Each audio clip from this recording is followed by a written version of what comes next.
gabadhan magaceeda waxaa la yiraahdaa Xafiid al-Mansuuri qisadeeduna runtii aad ayay u xanuun badan tahay dalkaasi Jazaa'ir ayay u dhalatay Bawaaqi magaalada la yiraahdo waxay ahayd kalkaaliso caafimaad isbitaal ayay ka shaqeyn jirtay 2023 bayna ku dhacday qisa aad u xanuun badan gabadhan waa la waayay maalmaha kamid intii ka baxday gurigooda gabadh bay ahayd marka dhalinyaro oo wali aan guursanin gabadhii waa la waayay markii la raadinayay la muddo 4 bari ah dhalinyaro ayaa waxay la xidhiidhanayeen wacyilaamaha amniga waxayna sheegeen meel magaalada duleedkeeda oo god ah inay ku arkeen god inta wax lagu riday lagu dhax gubay godkan waxay yiraahdeen marka waxba lagu dhax gubay lafaha ka soo jeeda lafahana waxay u egyihiin lafa bini aadan meeshii markay tageen marka booliiskii kuwii la oranayay dab sharciga iyo kulligood kuwii cadeymaha ururinayay iyo markii la baaray waxa la ogaaday meeshan in lagu dilay oo waliba lagu gubay qof ibn aadama qofkii baa la baaray dadkii marka balaaqayda keensaday saldhigyada booliiska ee lahaa waxa naga maqan dad midalan gabadh dhalinyaro ah naga maqan da'deedu inta tahay sawirkiisa qofka da'diisa wax walba la keenaya saldhigga booliiska marka la raadinayo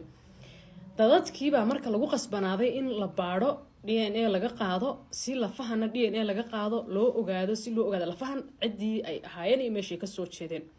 waxa la ogaaday marka lafihii godka lagu gubay laga soo dhaxelay inay yihiin gabadhii ahayd xafiida iyo dadkii ay xiriirka la lahayd iyo dadkii la shaqeynaysay meeshii deganay dariskeedii baaritaan dheer markay booliisku sameeyeen waxa la soo qabtay nin dhalinyaro ah oo gabadhan xafiida sheeko iyo xiriir ay ka dhaxayn jireen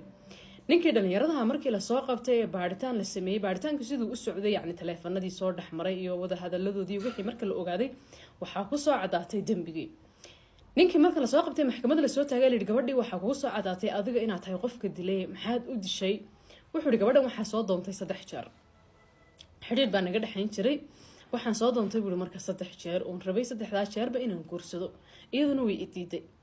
marka wuxuu bataagan yahay ninkan waxaan u dilay gabadha 3 jeer baan soo doontay maxay ii diidaysaa oo gabadhan hadii ku diiday mid kale oo ku rabto ma ay iska guursatid ma qasabaad ku leedahay wuxuu taagan gabadhan waan soo doontay way idiiday waqti baan siiyay meelahan soo warwareegay dhowr bilood haddana waan soo doontay way idiiday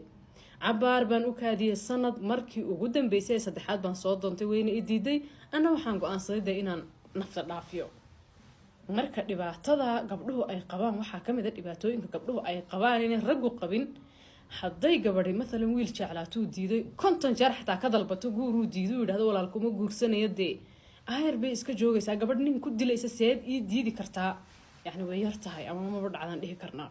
لكن إباتوين كقبله أي قبام وحكم إذا قبلها الله نوحى في ذا قبل نين هدي ديدونين كوحة كل عيا عذر ليره هذا حاسد نمو إيه عداود وحيس كده يا قبل عينه حمايو أما أوفر حمايو أما أوكحد كتبو أما أوركاتيو أما أوفيديو يالكدوبو أما أوبده هدو هي مد حاسد نمو حد كده كبح حدين أوبكوكا قصير نفط الرافيو محونين كان قبل كده لسه ده إيه دي كرتها جوربا ونصابر نقطي 3 jeer isku xigtaaban soo doontaan mar walba waalidkeed weydiisanayay maxay ii diidaysaa buu bataagan kaliya gabadhaas hadda waxay u dhimatay waan jeclaa weyna ii diiday